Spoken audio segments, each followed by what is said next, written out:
श्री शिवाय नमस्तोभ्यम। हर हर महादेव। पंडित प्रदीप जी मिश्रा ने अधिक महीने के कुछ विधान बताए हैं। अधिक महीना को पुरुषोत्तम मास और मल मास भी कहते हैं। ये 3 साल में एक बार आता है। इस बार ये 2023 में है, अब दोबारा वो 2026 में आएगा। पंडित प्रदीप जी मिश्रा ने अपनी कथा में धन संप्रदा के लिए ईख का रस का उपाय, शिवरात्रि में 5 दीपक का उपाय और नौमी तिथि में रोग मुक्ति का विधान बताया है। आइए जानते विस्तार से। पंडित प्रदीप जी मिश्रा ने धन संप्रदा के लिए बताया है गन्ने, जिसको हम ईख और शुगर केन के नाम से भी जानते हैं। अधिक मास की जो पंचमी तिथि होती है, उस पंचमी तिथि को गन्ने का रस अपने हाथ में लेकर 7 बार अपना नाम और गोत्र बोलकर तुलसी के गमले में या क्यारे में छोड़ दे या चढ़ा दे। 3 साल में भगवान इतना देगा कि आप इंतज़ार करोगे कि वापस अधिक महीने की पंचमी तिथि आए और आप ये विधान करो।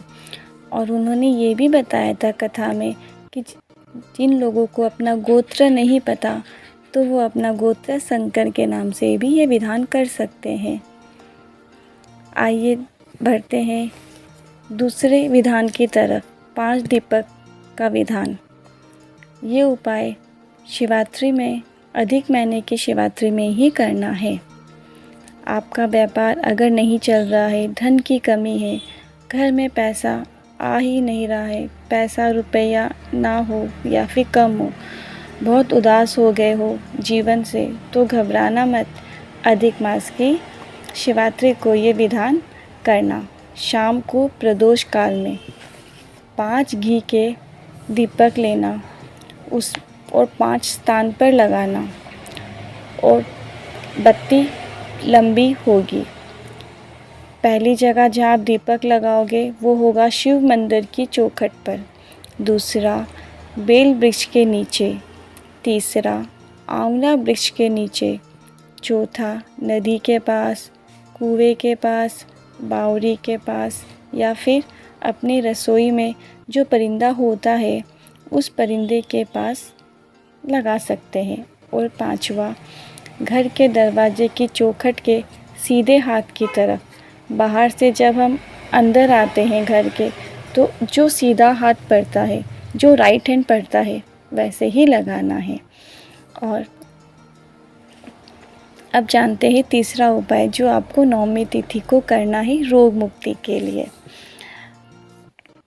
अगर आपके शरीर में कोई बहुत बड़ा रोग हो, या फिर आपके घर में कोई हो जो रोगीला हो, कोई ना कोई रोग उसके पीछे रहता ही है, कभी ये बीमारी तो कभी वो बीमारी, तो अधिक महीने की नौमी तिथि के दिन चौमुखी दीपक में 4 बत्ती लगाकर तैयार करें। उसमें तिल्ली का तेल डालें और थोड़ा सा सरसों का तेल डालें।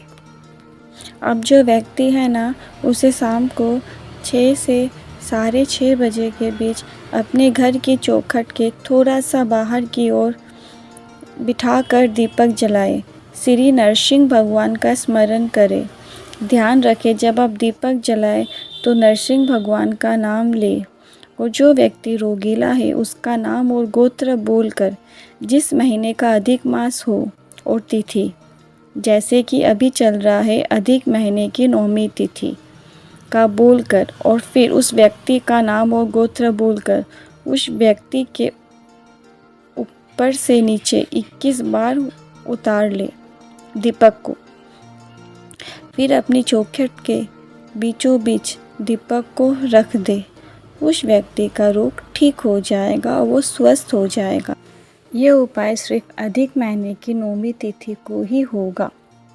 पंडित जी ने अधिक महीने में मालपुए का दान बताया है। उन्होंने कहा है अधिक महीने में 33 मालपुए दान करना चाहिए, 33 मालपुए। उन्होंने कहा है 33 मालपुए इसीलिए क्योंकि 31वें मालपुआ इसीलिए करते हैं क्योंकि अगर हमने किसी बहन बेटी के यहाँ पे खा लिया हो तो उसका हमें दोष ना लगे। 32 मालपुआ इसीलिए कि हमने कहीं किसी ब्राह्मण के यहाँ नहीं खा लिया हो, उसका दोष ना लगे। और 33वां मालपुआ इसीलिए कि किसी के घर में सावर हो और हमने वहाँ खा लिया हो, इसीलिए 33 मालपुए का दान किया जाता है या करना चाहिए। उन्होंने कहा है जब आप मालपुए का दान करें तो 90वें नंबर का जो मालपुआ हो तो उसमें लौंग रखकर दान करें तो नारी कभी विधवा होकर नहीं मरती, अखंड सौभाग्य होकर जाती है। 11वें नंबर का मालपुआ पर अगर सिक्का रखकर दान करे तो लक्ष्मी की कभी कमी नहीं आती। 14 नंबर का मालपुआ पर लाल रंग का छोटा सा कपड़ा रख कर दान करे तो कभी ज़िंदगी में कोई बड़ी बीमारी नहीं आती। 21वें नंबर का मालपुआ पर तुलसी का पत्ता रख कर दान करे तो जीवन में कभी संपदा की कमी नहीं होती। और 26वें नंबर का मालपुआ पर बैजंती माला रख कर दान करे तो ज़िंदगी में कभी कमर और घुटने का दर्द नहीं होता।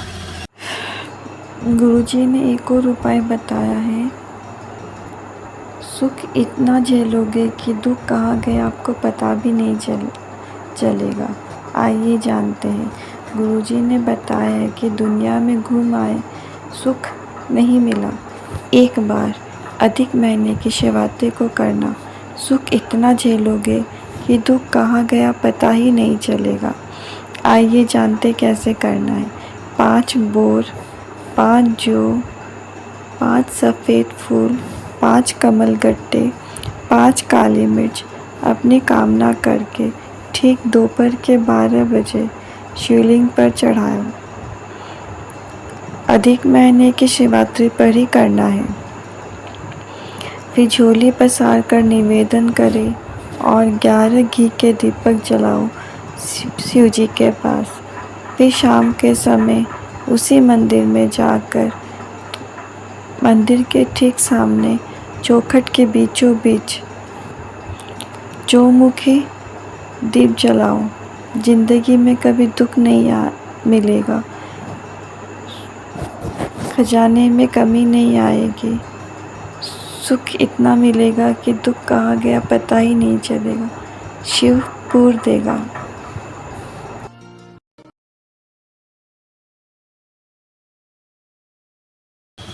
आशा करती हूँ आप सबको अच्छी से मैंने विधान समझाया और आपको सबको समझ में आया होगा। श्री शिवाय नमस्तुभ्यं।